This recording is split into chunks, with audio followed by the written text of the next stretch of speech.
হৃদয়ে ছুঁতে চায়। শিশু শিল্পী হিসেবে সবিজে ক্যারিয়ার শুরু হয় পূজা চেরির। বর্তমানে তিনি নায়িকা। রূপালী পর্দায় কেটেছে তার ৬টি বছর। এই সময়ে ডজন খানেক সিনেমা উপহার দিতে পেরেছেন এই অভিনেত্রী।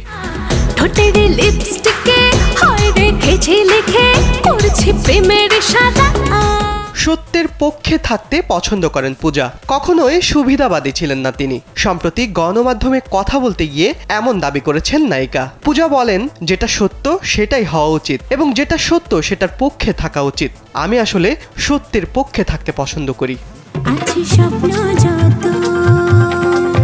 অভিনেত্রী জানান,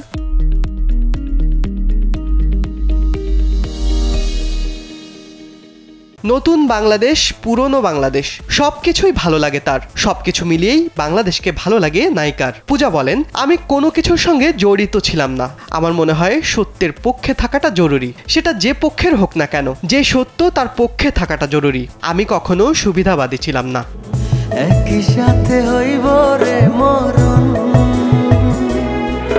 পূজা আরো জানান, কখনো সুবিধা গ্রহণ করেননি তিনি। কেউ ক্যারিয়ারে পিছিয়ে থাকলে তার ক্ষতি করে খারাপ মন্তব্যও করেননি। নায়িকা বলেন, দর্শকদের ভালো কাজ উপহার দিতে চাই। আপাতত কোনো পরিকল্পনা নেই। কিছু কাজের কথা চলছে, সেগুলো নিয়ে এগোচ্ছি।